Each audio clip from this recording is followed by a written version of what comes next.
come to the bold analysis.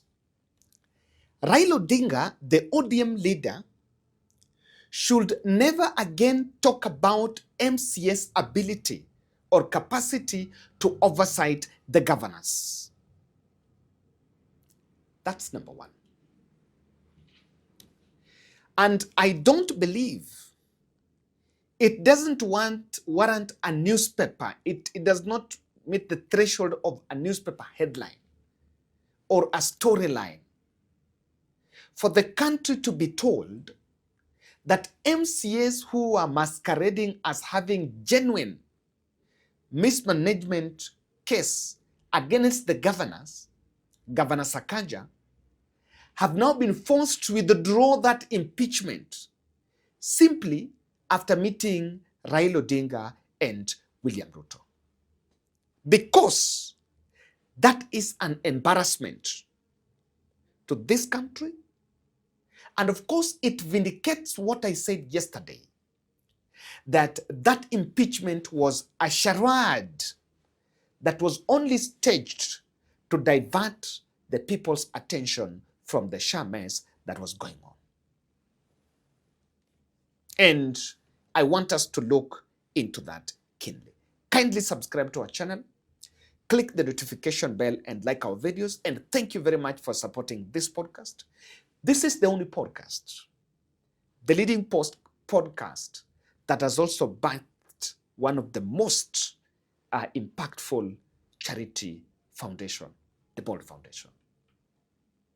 And because of that, we have also opened a sister channel in either to the Bold Foundation, not there, just like Bold Foundation, where we are also covering some of these programs. They, as we go forward, we'll be covering this. So you will also have a little bit of the story in full and understand much of that which we are doing. So subscribe so that you'll not miss our episodes in that. And but if you want to catch my full story, subscribe, because tomorrow mimi ndio nitakuwa my full story there.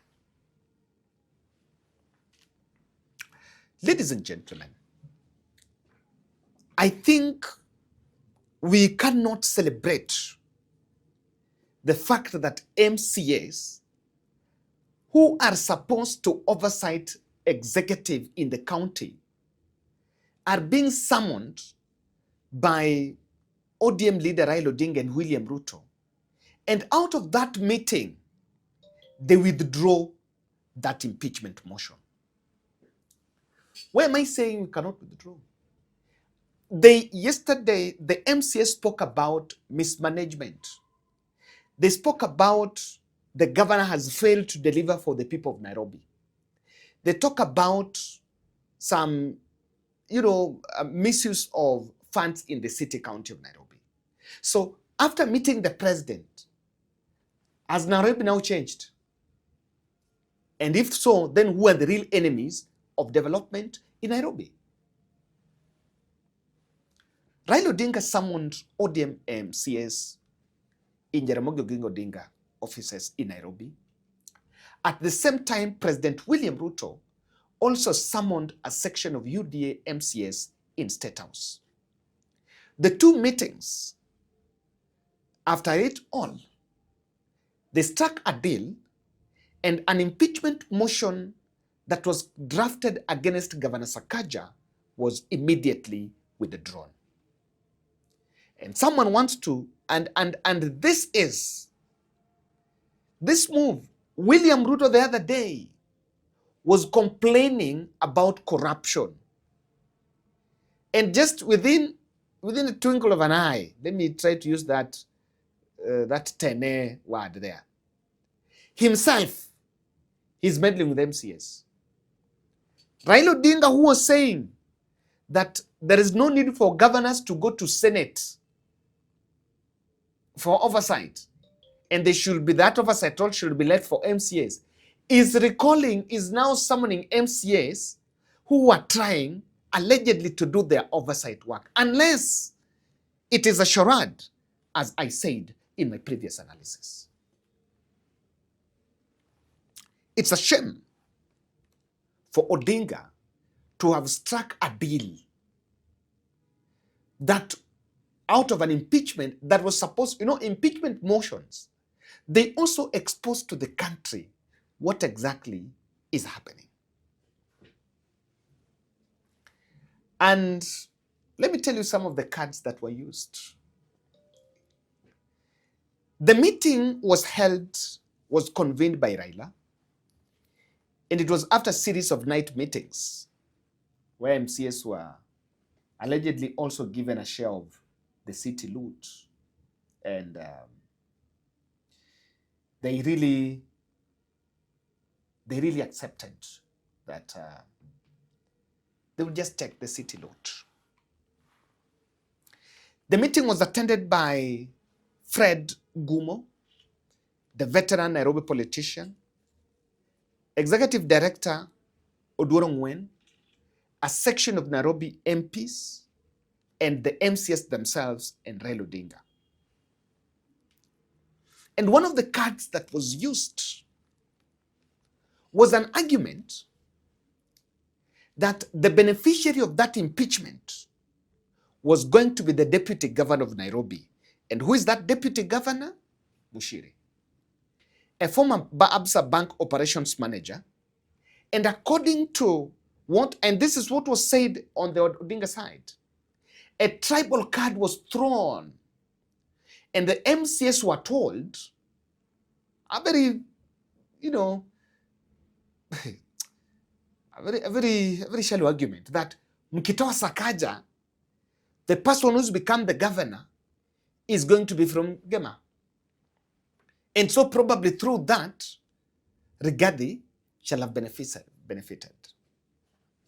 Because in the UD arrangement, it was Sakaja, but the deputy, while it was big, but also it sort of had the input of the Gema influencers there. The beneficiary of that impeachment will be a clique of billionaires from Mount Kenya who are now eyeing the city tenders. And that was the story that was sold for the MCAs, that impeaching Sakaja, while it is advancing the democracy, while it is advancing, the question that need to be asked at this point, but it's not going to achieve the objective that is intended because of the principal beneficiary. That is a word. That is a word that has come from that. And I think if they had, and it started yesterday, Gaucho, I remember, Gaucho there was a video that was recorded, was thrown to compare Sakaja to other previous governors. Nimefanya na Kidero, ndio mtu nilikuwa na close sana. Uwezi compare Kidero na Sakaja, uwezi compare Sonko na Sakaja, uwezi compare Kananu na Sakaja. Kwa nini? Sakaja anaweza kuwa na ubaya wake. Mimi si rafiki yangu kabisa. Mimi hakuna mali popote Sakaja hata hizo mambo zote unasemanga Sakaja ananifund, sijui niko kwa salary ya Sakaja. Sakaja hajawahi kuwa bosi yangu na hakuna siku Sakaja atakuwa bosi yangu, kwa sababu first lazima iseme tu ubaya yake. Ubaya ya Sakaja kubwa ni mtu PR. Na yeye kila mtu anaona tu ni kama mtoto wa shule. Yeye kila mtu amechukua tu kama vote, juangi viongozi. Yeye kila mtu ni mtu tu, mtu akikuona kukudanganya na meno kama msichana hivyo, washakudanganya ameenda. Ni mtu PR, huwezi tegemea Sakaja kwa mambo yako. Unaona? Lakini kitu amefanya mzuri lazima tuseme. Hata kama mimi kwetu Mkuru Kayaba, mali nilisimama. Mkuru Nairobi South viwandani, Mkuru kwa jenga mpaka uende huko juu. Sakaja hajaandika watu kazi. Huko kwetu hajaandika watu, hata mapikipiki hizi vitu watachukua mingi. Huko hizo area nakwambia wengi wajapata hizo vitu. But ile amefanya mazuri lazima tuseme. Mimi nimefanya na Kidero. Kidero hakuwahi kubali tukue na nafasi ya kufanya biashara. Hakuwahi kubali kuandika vijana, especially vijana Wajaluo. Kidero hakuwahi andika. Alikuwa anasikiza tu watu kutoka kwa jamii ya nini, jamii ya Wakikuyu ndiye alikuwa anasikiza. Unaona, wengine alibaia hata Nissan ya pesa mingi sana. Sasa zile vijana wetu wa Jaluo, Waluya, Kisii hawakuwa wanashughulika nayo. Unaona, so uwezi compare Kidero na Sakaja. Sakaja kwa hiyo uongozi yake, just to tell us how Sakaja, you know, another ridiculous one is this one from President Ruto. President Ruto tells the ward representatives that leadership requires resilience, not retaliation. And this coming from a president who viciously impeached his deputy on very flimsy grounds, it is laughable. And let me tell you this. The impeachment of Sakaja was purely hijacked for extortion. It started from somewhere, but it was hijacked by city politicians to extort money, to extort the loot from Sakaja. And I can tell you, money and billions and millions of it have exchanged hands. Do you want to believe that Sakaja can secure such a deal, Raila Odinga can secure such a deal without being paid? Do you want to believe so? Maybe at this point you can listen to this gentleman here, Aladwa, making a statement on that. Leo nimekuwa nimeitwa hapa na party leader wetu Mheshimiwa Raila Odinga kujumuika na mkutano wa viongozi wa County Assembly MCS. Kumekuwa na utata ambaye imekuwa inaendelea katika County Assembly ya Nairobi, na kulikuwa na impending impeachment ya kumtoa gavana wa Nairobi, na kumekuwa na mkutano zaidi ya siku 3, na leo ndio tumekuwa na mkutano wa mwisho ambapo imekuwa ikiongozwa na Mheshimiwa Raila Odinga pamoja na mzee Fred Gumo na mimi mwenyewe nikiwa mwenyekiti na ED wa chama cha ODM bwana Owen. Mkutano umeanza vizuri, tumeenda kuongea yale yanawahusu wale ma MCS ambao wamekuwa na changamoto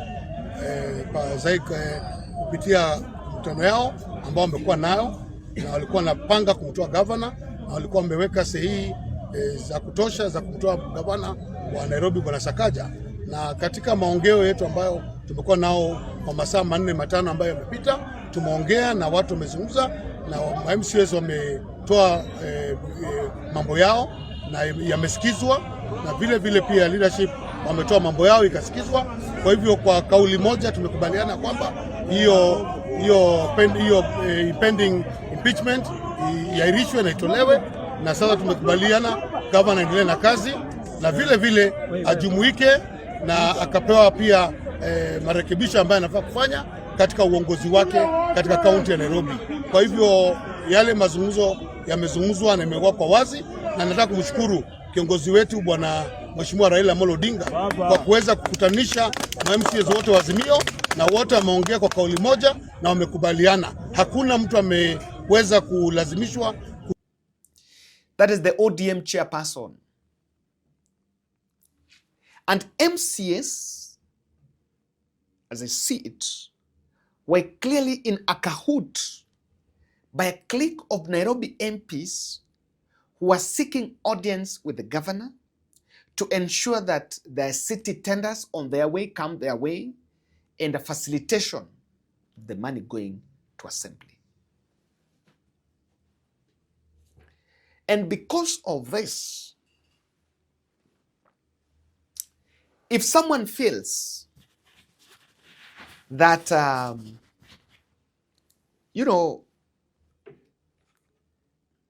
impeaching, that to avert impeachment of Sakaja, you've achieved something, you've only saved the political lifeline of the governor.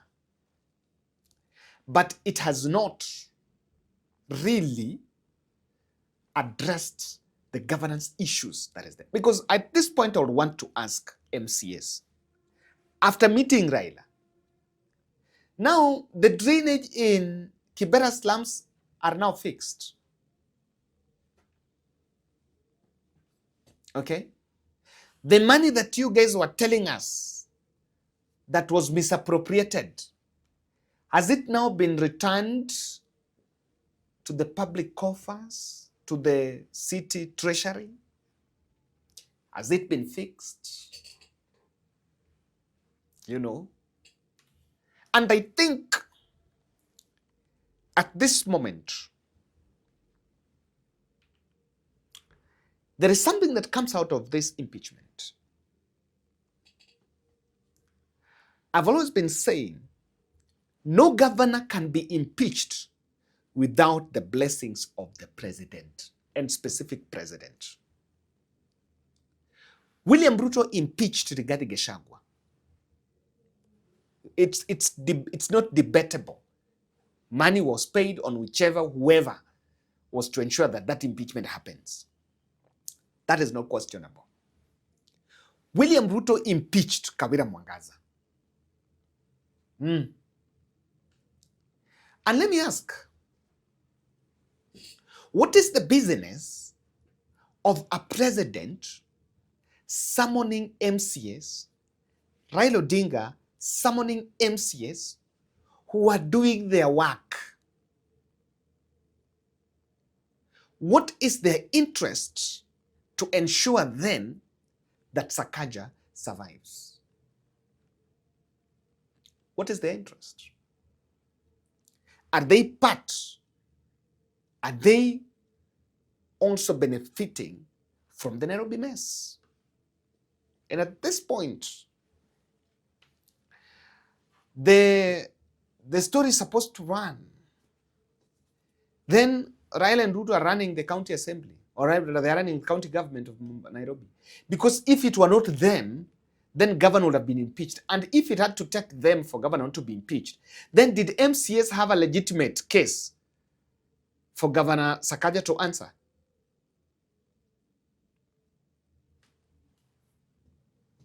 You know? So we need to, and I said, yesterday I analyzed it, and I said it clearly. Impeachment, while it is in law and it's a tool to, it's a governance tool, but it is purely being abused by those in power, and it should not be left for politicians to be in control of it. The court must come heavily as a key arbiter on this impeachment. Kama ni President na Raila, the opposition leader, the ODM leader is not opposition, the ODM leader, coming together to save a governor. Then how about if they come together to impeach one? Do you then realize why the court cannot sit aside on these impeachments? And the law should be reviewed on this so that the courts can look at it. It should be that, kama if you have a case, na umeshakuja in public, before anything, you're told, before you call Raila and so, you take it to court. From court, an impeachment goes to, the case is tried. Then it is very clear that Odinga is dishonest about MCS oversighting governance as a policy that can advance devolution. That can advance devolution. But this is what Ruto fears. And this is what Ruto and Raila knows. That through Sakaja, probably they're in full control of the county government of Nairobi. And if Sakaja leaves, Sakaja is very young, what's next for Sakaja? Where do you think Sakaja will head to? Sakaja will probably join Sifuna, Hamisi and the team to form a strong opposition, and also knowing that having served as a city governor, he has a big financial muscle. He has a big financial muscle. And that is one thing they fear. Because, in fact, constitution should be that if you impeach a governor or a deputy governor or a deputy president, the country goes to by-election. If you impeach a governor, we go to by-election. That will be it. Even if you cannot vie him, he cannot vie again. But he should go to a by-election. Even if you impeach a deputy president, we disband it all and we go to an election, to by-election. So it is a shame, as I say, that what Raila wants the country to see, the strange things that have happened around it, is not something to celebrate. Thank you.